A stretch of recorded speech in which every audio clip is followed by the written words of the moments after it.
Caros internautas, nós estamos retornando com o programa Partilhando Caminhos com a professora doutora Ângela Maria Costa.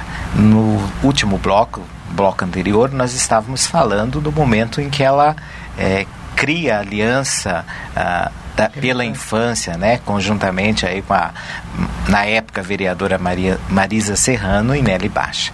Vamos continuar o nosso raciocínio a partir daí. Sim, esse foi a OMEP.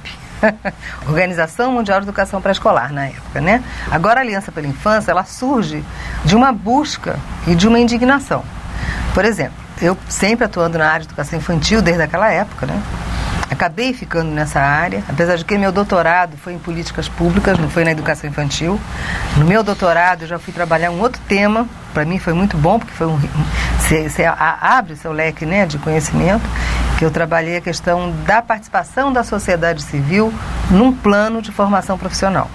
Então, o que é isso, né? Como é que a sociedade participa mesmo disso? Mas aí o que aconteceu? Em 2008, no final de 2008, um juiz determinou aqui, em Campo Grande, que as crianças de 5 anos poderiam entrar no primeiro ano. Deu uma liminar para o estado inteiro. E isso me deixou indignada. Eu já era do Conselho Municipal de Educação e a gente sabia que isso ia contra tudo aquilo que eu acreditava ser um desenvolvimento infantil. A criança de 5 anos, ela não está pronta para ser, eu costumo até usar uma palavra forte, massacrada pela alfabetização do jeito que faz. Acaba que uma determinação judicial, um aparato jurídico ali, né, atrapalhou o processo de desenvolvimento da criança. Impressionante. E sem nenhuma consulta. Nós não fomos, eu era do conselho, nunca fomos consultados. A universidade nunca foi consultada. Então foi assim, uma determinação judicial, acabou. É para todo mundo. E o que é pior às vezes, Ângela, é a operacionalização disso. Lógico, né? Não Porque tem se como. Determina que cumpra-se, mas não cria mecanismo, possibilidades para operacionalmente cumprir aquilo que foi determinado. Foi assim, lastimável. Eu falava lá no conselho, eu vou acompanhar, e cheguei a acompanhar e vi, e tirei fotos, e tenho as fotos de containers. Na época a prefeitura colocou containers na escola, colocando essas crianças de 5 anos no primeiro ano. Fazendo contraponto, como que está isso hoje, professor? Continua do mesmo jeito. Continuam as crianças entrando com 5 anos no primeiro ano. E a escola não estava preparada para atender. Porque o que o pai e a sociedade quer quando a criança entra na escola? Primeira coisa, que a criança aprenda a ler e escrever. E a criança de 5 anos, ela não precisa estar fazendo isso. O trabalho tem a ludicidade ali, que é a alfabetização importante. de mundo, né, que o Paulo Freire falava. Que antes de aprender a ler e escrever, a criança tem que fazer a leitura de mundo. Não é pegar um lápis. Eu cheguei, na época, eu vi na escola, as crianças de 5 anos com um lápis na mão, copiando o ditado do quadro. Eu lembro de um autor da área da antropologia filosófica, chamado Batista Mondin. Ele escreve um capítulo sobre a dimensão antropológica, né, a dimensão do lazer, a questão do homo ludens, o jogo, o divertimento, que também faz parte enquanto essencialidade humana. E que talvez ali seja um momento... Aliás, a ludicidade tem que perpassar toda a vida. Sim. Mas talvez na infância... Pois é, mas aí poderíamos a perceber isso mais. É a metodologia que a gente usa para fazer um desenvolvimento da criança, da infância. E aí, na época, eu lembro que eu fiquei muito revoltada e comecei a buscar em sites, na internet. Falei, gente, eu vou jogar fora tudo aquilo que eu acredito que seja realmente, né, a infância, o respeito a essa criança. E aí eu descobri esse movimento, que é um movimento mundial. Não é um movimento de professor, é um movimento mundial, de quem acredita que a infância tem que ser preservada. Eu costumo até brincar, falo, não tem aquele negócio de salvem as baleias? A gente fala, salvem a infância. As crianças. Né? A infância. Porque às vezes você vê criança, mas não vê infância. Nem sempre a infância está junto com a criança, entendeu? Hoje, o que você vê em casa? É aula de inglês, de natação, de judô. A criança... E olha que é uma coisa que o próprio Rousseau já fez uma previsão, né? Que nós tínhamos que ter toda uma preocupação com a criança, que a criança não era um adulto em miniatura. Exatamente aí. Mas a criança hoje é um adulto em miniatura, né?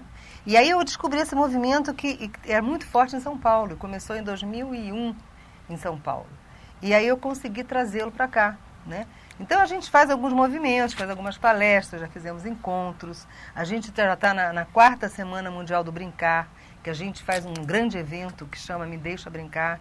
Quer dizer, o movimento em si é que qualquer profissional que acredita nisso esteja junto, sabe? Mas no sentido de quê? Da gente perceber que nem sempre ser criança significa ter infância. E as pesquisas mostram que quem está deteriorando com a infância, a maioria das vezes é a escola.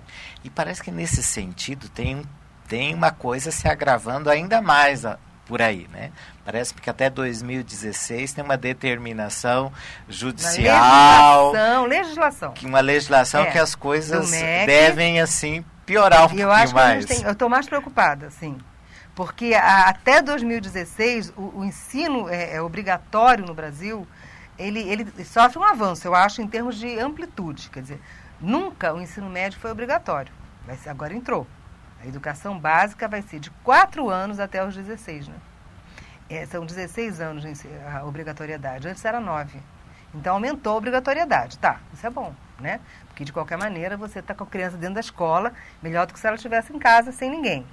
Mas o que vai fazer com essa criança de 4 anos? A escola tem que estar preparada para isso. Quer dizer, a criança de 4 anos, ela não pode, entendeu? O grande problema que eu acho que a gente vai enfrentar é a escolarização precoce. Porque eu penso assim, a escola perdeu o terreno. Né? E nesse sentido, Ângela, eu acho que é importante a sua atuação no Conselho Municipal. Sim. Porque é um olhar acadêmico, muitas vezes, que está ali trabalhando com um olhar técnico, né? Muitas vezes, porque às vezes tem alguns conselheiros que eles fazem parte do corpo técnico de várias secretarias e não tem um olhar mais abrangente para aquela situação. Você sabe que eu acho que eu até assustei um pouco as pessoas do Conselho quando eu entrei, foi em 2002, parece, 2003. Porque eu já cheguei no Conselho assim, né? Eu estudei no meu doutorado o que é ser representante da sociedade dentro de um conselho. Então eu sabia o que eu estava fazendo ali. Aliás, você estudou a pré-escola, eu vi no seu mestrado, e depois um programa que teve aqui, e depois esse aí, a formação. Então, quer dizer, há uma sólida formação para poder ter vários embates. Eu não estava num lugar que eu não conhecesse, eu sabia o que eu estava fazendo ali. Mas a forma que eu falo, eu acho que tem muita gente que assusta com a forma que eu falo. Eu costumo dizer assim, gente, eu não tenho mais paciência. Porque eu já venho nesse caminho há muito tempo e eu não vejo as coisas evoluírem, né? Isso é interessante, né, Ângela? O que eu tenho percebido, a partir dos documentos que eu tenho lido, é que no Brasil se criam projetos, programas, mas não se cria uma política de educação. E aí parece-me que ficam tentando medidas paliativas, como atualmente uma discussão que está em pauta, a questão das cotas para acesso à universidade. Que para mim, eu acho que a gente vai ter que ter muito cuidado. Né? Eu, como professora da universidade já há 25 anos, lhe digo o seguinte, tem muito aluno que junta a letra, mas não sabe ler. Né? Tem que ler 20 vezes o texto para entender. Você imagina você receber um aluno que vem da escola pública, que vai mal, muito mal. Esse DEB, eu trouxe até algumas notas aqui, me assustam, porque a educação, aqui, a gente fala daqui, é muito maquiada, né? Não é uma educação, segundo lugar, de qualidade, porque nós não temos, quase a maioria dos colégios não tem. A nota é 3,7, é 2,5. Quer dizer, então, a nota mínima para começar a se pensar em ter uma educação de qualidade é 6. Então, a nossa média é muito baixa. É lógico que o colégio militar aumenta a média, aquela escola que tem lá no interior aumentou a média, mas se pegar escola por escola, vai se ver que nós estamos ainda com um nível muito baixo na educação. E na sua experiência de docente, que caminhos de possibilidade de resolução dessa problemática você apontaria? Olha, eu acho que não sou nem eu que falo isso, não, mas as pesquisas apontam que, primeiro, as escolas têm que ser pequenas.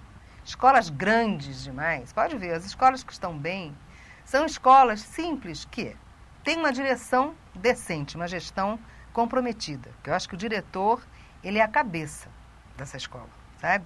Eu sempre falei, eu tenho uma aluna que foi trabalhar na Secretaria de Educação, e na época ela falou, e agora, Ângela, eu estou nervosa, o que eu vou fazer? Eu falei, começa pelos diretores. Porque se o diretor não acreditar e não quiser, não acontece. Pode o professor chegar lá com a maior boa vontade. Então, eu acho que a direção é importante demais. Nos Estados Unidos está surgindo agora um programa que é só para formar diretores, é cobrado do diretor. Então, esse diretor tem que ser muito bem formado. A escola não deve ser muito grande. Tem que haver um comprometimento da família mesmo com a educação. A formação de professores também. Formação de professores. E quanto menor é a criança, é o grande inverso da coisa, é o seguinte, quanto menor a criança, mais formação tem que ter esse profissional. Porque é o contrário, é que é assim, mãe, põe lá no maternal, põe na creche. Na verdade não é isso, nós estamos desperdiçando um período riquíssimo de desenvolvimento, né? Então, não precisa fazer muita coisa, não. É obedecer a hierarquia, é disciplina, tem que ter mesmo. Eu acho que regras que têm que ser cumpridas. Por exemplo, eu estava no dia conversando com o Dr. Sérgio Afush, que é meu amigo. Falei, Dr. Sérgio Afush, é o seguinte, você coloca seu filho na auxiliadora, se o filho for mandar rezar Ave Maria, você não pode reclamar, você está colocando numa escola católica. Assim tem que ser com a escola pública. O pai vai colocar lá, mas tem que respeitar as regras. O senhor tem que participar, o senhor tem que vir na reunião, o senhor tem que estar comprometido, entendeu? Isso está faltando na escola. Isso é muito difícil, a gente percebe, talvez até por uma questão cultural mesmo, que tem se instalado. Olha, Ângela, é riquíssimo, nossa, né? A educação nos encanta, a cada coisa que a gente mexe parece que surge novos assuntos. Verdade. E a gente poderia passar horas e horas aqui falando e, claro, eu vou ter que renovar o convite para você estar conosco aqui, partilhando outros assuntos. Ângela, eu gostaria que você deixasse para os nossos telespectadores, então, uma mensagem final, uma mensagem enquanto educadora, para finalizar o nosso último bloco do nosso bate-papo. Olha, o que eu posso dizer é o seguinte, eu sou o exemplo da pessoa que está ainda caminhando, eu quero entregar o cetro para outro, porque já estou cansada, mas eu acho que assim, o educador, o professor, ele nasce educador, né? Então eu acho assim, insista, não desista. Eu acho que se a gente tem que correr atrás daquilo que a gente acredita, a gente não pode abrir mão. E isso eu não abro mão. Tem princípios que a gente não pode abrir mão. Ok, então que nós possamos renovar constantemente esses princípios que nos levarão com certeza a uma educação mais sólida, mais produtiva e mais realizadora. Agradecemos a presença da professora Ângela, de vocês que nos acompanharam aí pela TV UH News e contamos com vocês no próximo programa. Até lá, um abraço.